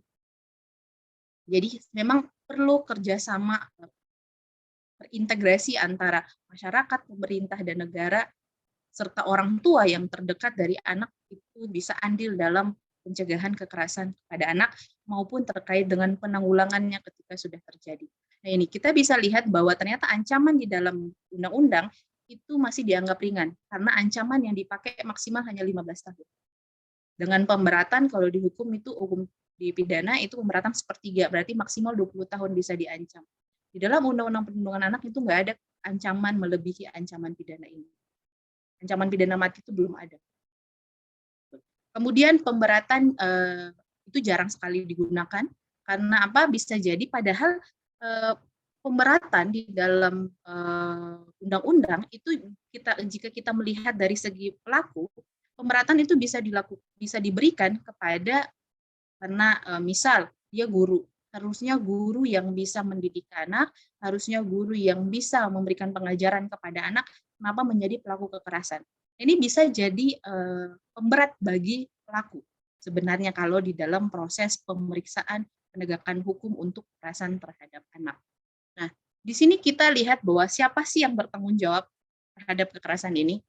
Kalau di dalam undang-undangnya, negara, pemerintah, Pemda, masyarakat, keluarga, orang tua, dan wali berkewajiban bertanggung jawab terhadap penyelenggaraan perlindungan anak. Tapi faktanya sekarang seperti apa? Di hukum tuh dasein, dasolen ya. Seyogianya ini di undang-undang kayak gini. Tapi faktanya seperti apa? Nah, perlindungan terhadap anak itu ada beberapa perlindungan. Sudah masuk 2 slide terakhir, bahwa perlindungan terhadap anak, terutama yang sudah berhadapan dengan kekerasan, sudah menjadi korban kekerasan, ini bisa dilihat di dalam pasal 64 bahwa ternyata ada upaya untuk rehabilitasi. Ini rehabilitasi, entah itu rehabilitasi dari lembaga atau di luar lembaga, dalam hal ini penegak hukumnya atau kita bantu dari luar. Rehabilitasi ini baik bisa dari secara psikologis anak, kejiwaannya anak, seperti apa, kemudian upaya perlindungan dari pemberitaan identitas. Jadi media sekarang itu bisa jadi menjadi pelaku bagi korban. Jadi korban anak itu, korban kekerasan anak, atau spesifiknya misalnya kekerasan seksual tadi, bisa jadi dia menjadi korban akibat dari publikasi ini. Media yang terlalu mengangkat identitas korban ini, anak ini di sini, datang wartawan mewawancarain tetangganya. Nah, ini yang difikirkan orang tua ketika ingin melapor. Takut malah menjadi korban lagi, sudah berani untuk menjadi bicara, tapi ketakutan balik lagi.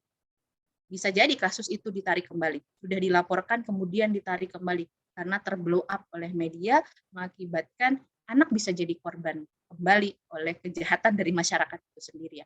Kemudian adalah pemberian jaminan keselamatan bagi saksi korban. Kita punya undang-undang perlindungan saksi dan korban yang menurut saya masih perlu untuk dilakukan pembaharuan. Kemudian ada pemberian aksesibilitas terhadap informasi mengenai perkembangan perkara. Nah, ini bisa jadi sudah melapor, tapi ternyata dia nggak tahu nih berkas sudah sampai mana, kasusnya udah sampai mana. Parahnya lagi, pernah ada kasus di Depok, seorang advokat itu mendampingi anak sebagai korban kekerasan, ternyata juga pelaku kekerasan terhadap anak tersebut. Ada pendampingan dari advokat, orang yang paham dengan hukum melakukan pendampingan hukum terhadap korban. Tapi ternyata pada proses pemeriksaan dia menjadi pelaku lagi untuk anak. Jawabannya apa? Udah jadi korban seksual, siapa lagi yang mau sama kamu? Nah, ini hal yang seperti ini ternyata anak itu di mana saja bisa sekali kemungkinan untuk menjadi korban. Kalau di dalam kajian viktimologi memang tadi Ibu Emilia sempat menyinggung bahwa bisa jadi korban juga, kenapa perempuan harus pakai baju seksi sih, memancing pelaku untuk melakukan kejahatan. Memang dari segi viktimologi ada yang dikenal dengan participating victim, bahwa korban itu bisa juga berpartisipasi terjadinya kejahatan. Itu memang ada di dalam teorinya viktimologi, kajian ilmu tentang korban, perlindungan korban. Tapi bukan berarti ketika ada kemungkinan korban itu berpartisipasi, tapi bukan berarti memberikan kesempatan bagi pelaku untuk melakukan kejahatan, dalam hal ini adalah kekerasan terhadap anak. Sehingga jangan sampai anak menjadi korban lagi oleh hukum. Sudah jadi korban kekerasan, mau mencari keadilan lewat jalur hukum, cari litigasi, karena satu-satunya itu yang bisa dia dapatkan, kemudian dia menjadi korban lagi akibat proses yang diberikan oleh undang-undang yang berbelit-belit, aparat penegak hukum yang tidak pro terhadap korban. Sehingga di sini saya coba untuk gimana sih kerjasama kita untuk melakukan penanggulangan terhadap kekerasan anak. Pemerintah seharusnya segera membuat kebijakan yang pro terhadap perlindungan anak. Pemerintah membuat kebijakan ini juga harus disusul dengan kemampuan dari aparat penegak hukum, kesadaran dari aparat penegak hukum bahwa kekerasan terhadap anak itu punya potensi yang sangat besar di semua tahap pemeriksaan di peradilan.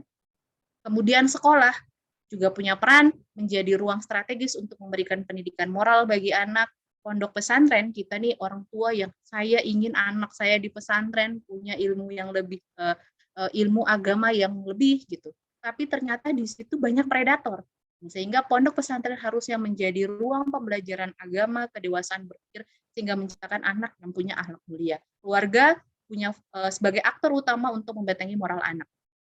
Selain itu, masyarakat juga itu andil di dalam penanggulangan kekerasan terhadap anak. Karena kalau ini saya coba ambil dari KPI, Komisi Perlindungan Anak. Nah, di sini bahwa ternyata kita sebagai masyarakat itu harusnya memahami apa yang harusnya kita lakukan ketika kita mengira ada anak yang menjadi korban kekerasan fisik ataupun kejahatan seksual dari siapapun. Kita sebagai masyarakat itu harus menyadari hal tersebut gitu. Apa yang harus kita lakukan? Berikan lingkungan yang aman bagi anak. Kemudian kalau memang terjadi, lakukan pertolongan, laporkan ke kepolisian, bawa ke kesehatan untuk mendapatkan rehabilitasi secara mental maupun fisik dari si anak tersebut.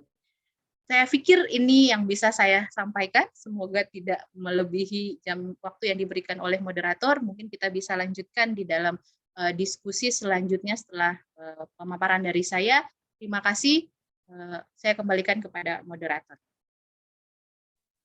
Ya, baik. Terima kasih kepada Ibu Nurlaila Isima. Tadi saya betul-betul kayak merasa sesak ya sebenarnya ya, ketika mendengar penjelasannya Bu Laila tadi, di mana yang sudah menjadi korban terpaksa istilahnya kayak harus menjadi korban kembali karena mungkin stigmanya masyarakat, orang yang seharusnya dianggap melindungi malah menjadi pelaku kembali. Jadi itu betul-betul, aduh, kayaknya memang negara ini saya rasa sudah tepat ya kemarin yang predator anak diberikan hukuman mati. Saya merasa kayak mungkin ini salah satu tindakannya negara supaya predator-predator yang lain itu tidak lagi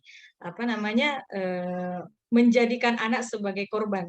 Ya, baik, terima kasih. Kita akan lanjut ke sesi tanya jawab. Saya akan membacakan mungkin 2 saja karena mengingat waktu yang sebentar lagi akan buka puasa. Jadi saya akan memilih 2 penanya saja. Pertanyaan dari Ibu Rahmawati. Ini kepada 2 narasumber, kepada Ibu Emil dan kepada Bu Laila. Jadi pertanyaannya ini di sekolah. Jadi apa yang harus dilakukan oleh orang tua kepada anaknya ketika anak itu sering dijahili oleh teman-temannya di sekolah. Misalnya mungkin teman-teman yang laki-laki sering menjahili temannya yang perempuan, apa mungkin yang harus dilakukan dari sisi psikologi dan juga dari sisi hukum misalnya. Mungkin kalau misalnya di sekolah mungkin kan kita menganggap itu hal yang biasa, tapi kalau misalnya mengarah pada hal-hal yang seharusnya tidak dilakukan ya mungkin butuh ini ya, butuh penjelasan lebih lanjut dari kedua narasumber. Ya, mungkin yang pertama Ibu siapa ini? Ibu Ibu Emilia dulu. Ya. Silakan Ibu Emil. Oh, oke. Mungkin Ibu Yuli bisa buka dulu ininya, Dek. Buka unmute-nya dulu.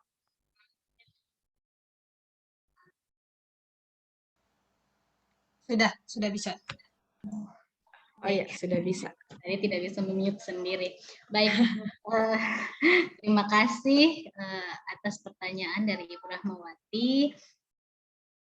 Saya coba menjawab dari sisi psikologis apa yang bisa dilakukan orang tua di rumah ketika mendapati anaknya sering dijahili oleh teman-temannya di sekolah.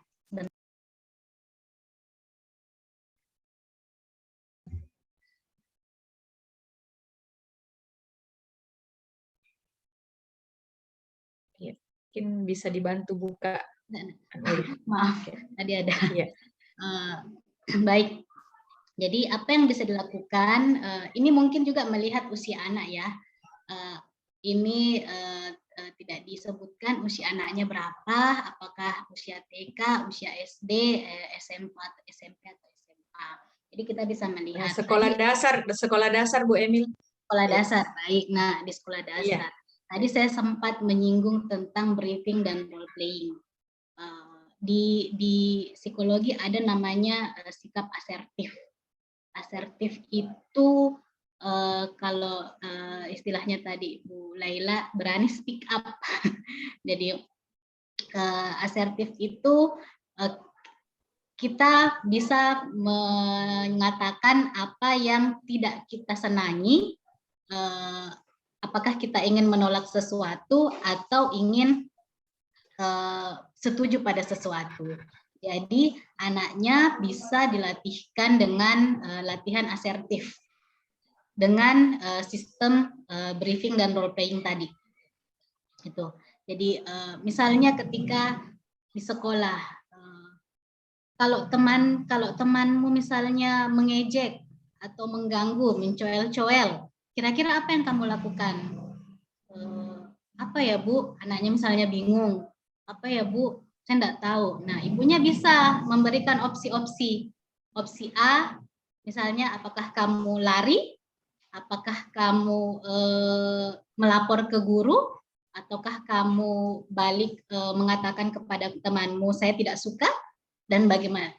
Biasanya dicarikan jalan, diberikan opsi-opsi kepada anaknya.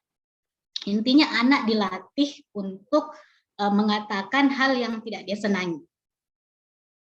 Jadi latihan asertifnya bisa seperti itu. Itu dilatihkan di rumah oleh orang tuanya supaya ketika di sekolah nanti anaknya sudah mempraktekkan langsung. ada opsi-opsi perilaku, pilihan-pilihan perilaku yang bisa dia pilih ketika dijahili sama temannya. Kalau dijahili misalnya dicoel-coel, apa yang dia lakukan? Kalau diejek, apa yang dia lakukan? Kalau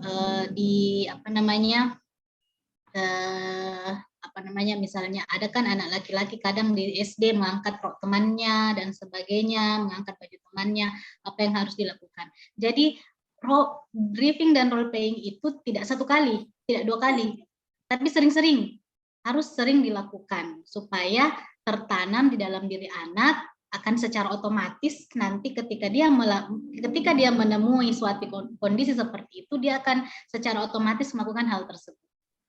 Jadi sama yang lagu yang sekarang banyak beredar, sentuhan boleh dan tidak boleh diajarkan dari poster-poster Kemen PPA.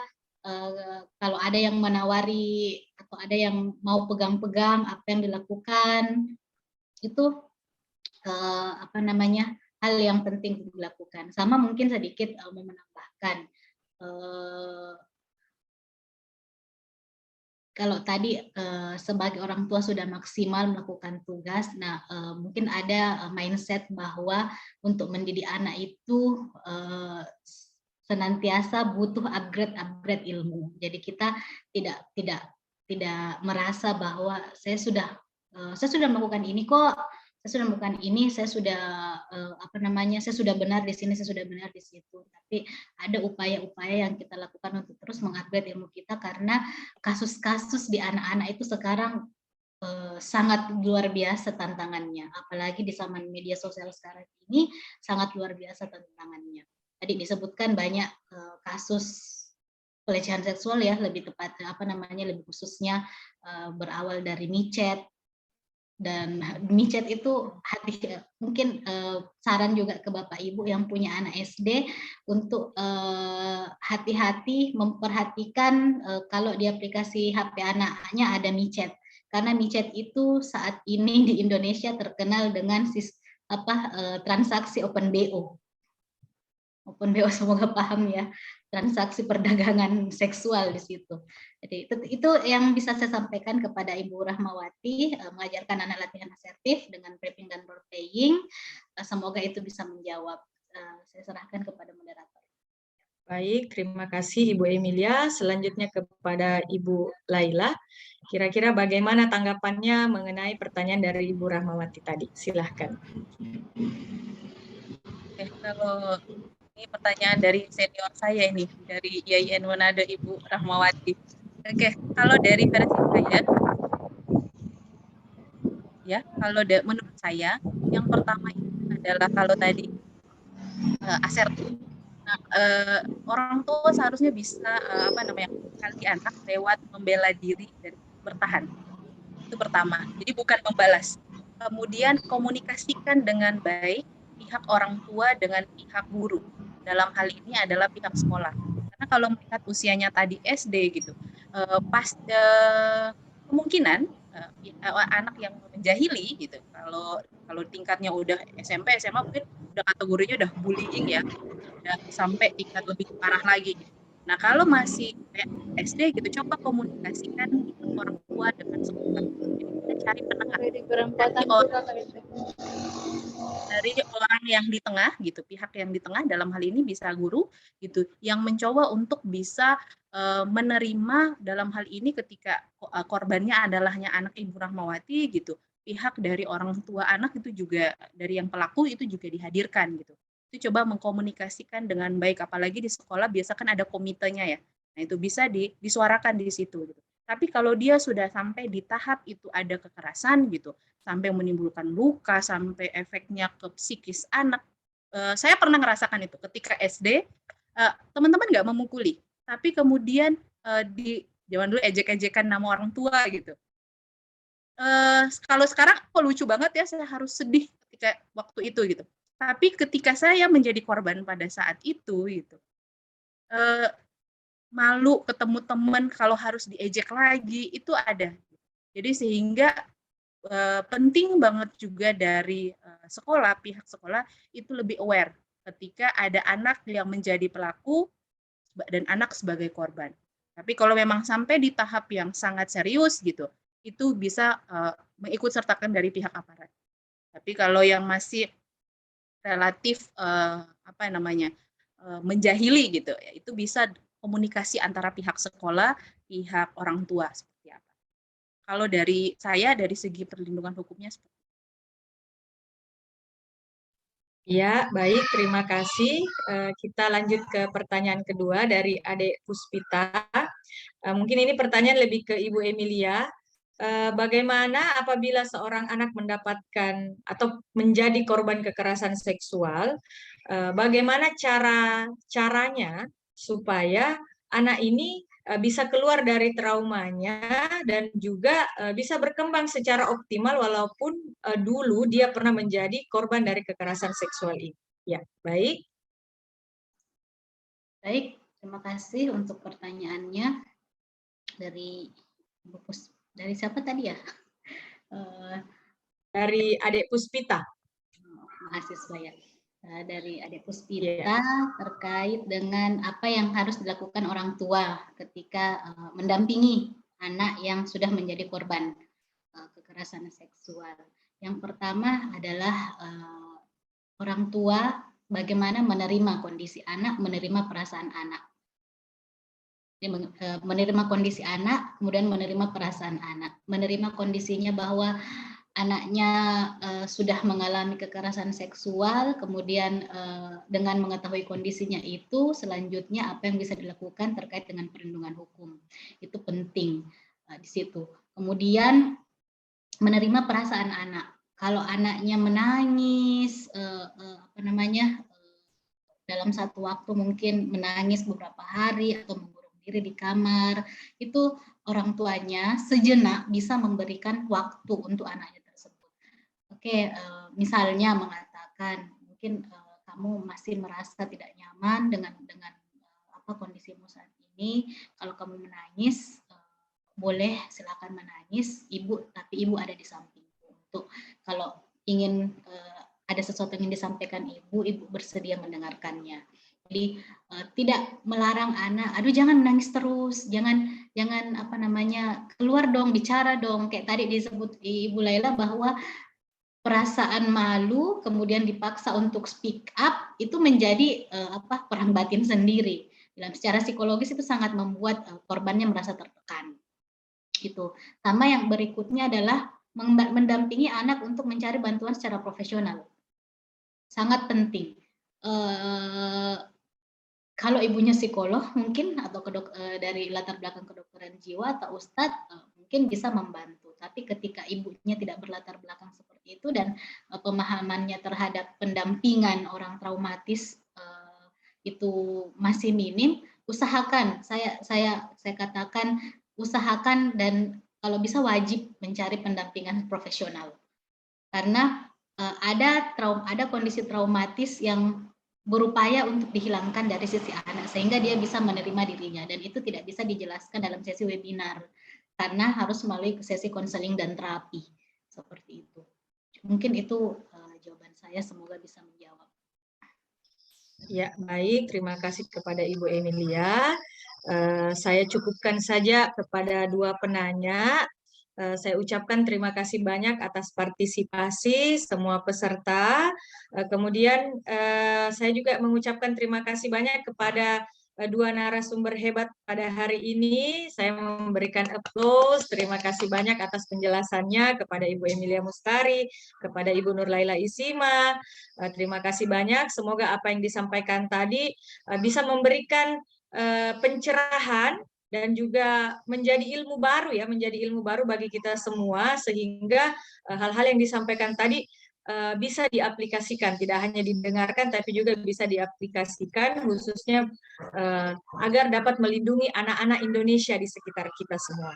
Ya, mungkin itu saja. Terima kasih atas semua partisipasinya. Saya mengingatkan kembali mungkin kepada seluruh peserta untuk mengisi daftar hadir agar bisa mendapatkan sertifikat. Ya, baik. Terima kasih Ibu Emilia Mustari, terima kasih Ibu Nur Laila Isima, mungkin terima kasih Ibu Dr. Rosdalina, terima kasih. Ya, mungkin sayang. Iya. Ya, mungkin yang sudah mengisi daftar hadir, silahkan meninggalkan ruang Zoom ini. Ya, kita tutup mungkin sekitar 5 menit lagi. Oh ya? Mohon maaf, Ibu moderator, Ya. mungkin bisa diingatkan untuk menyalakan kamera semua peserta Oh, iya. untuk sesi dokumentasi.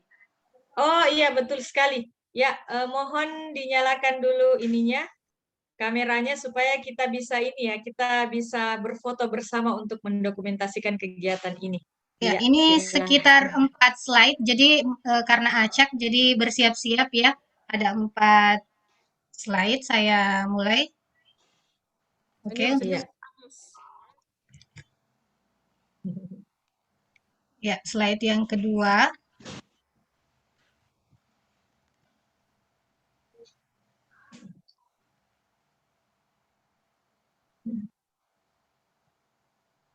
Slide yang ketiga. Ini masih banyak yang belum menyalakan kamera sepertinya. Slide yang keempat. Ya.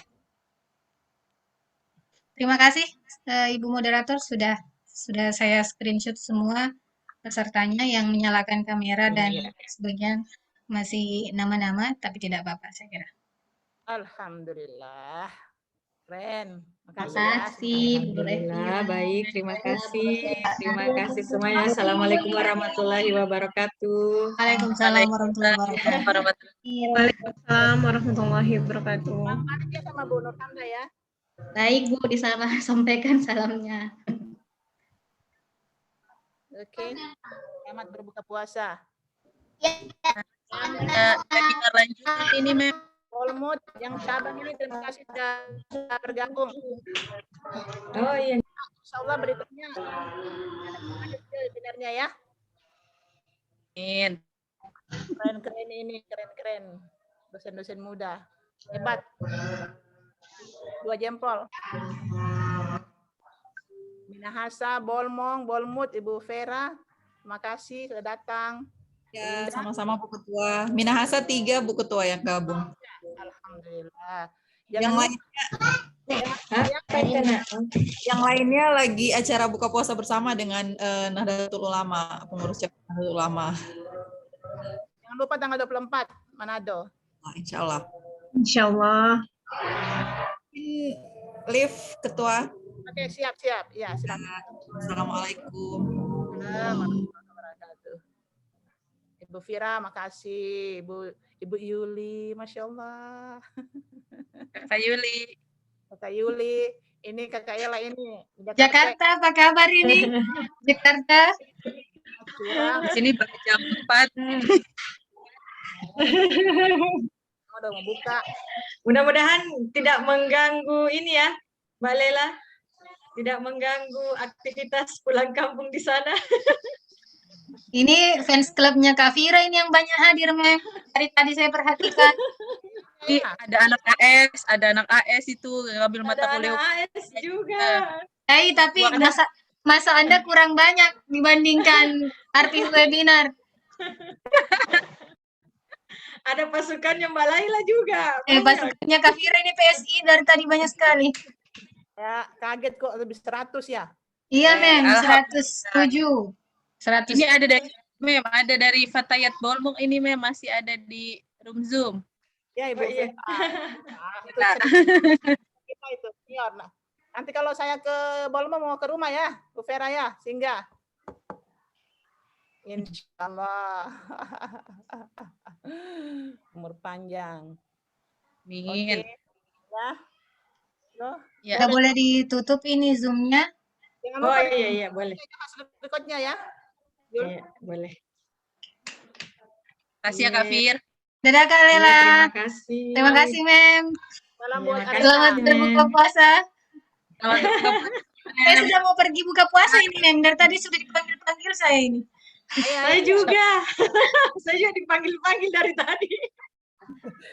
Ayo. Jangan lupa hasil rekodnya ya, kirim ke Mem. Oh iya Mem. Oh, ini Ibu Yuliana Jamaluddin yang pegang, ahli IT saya.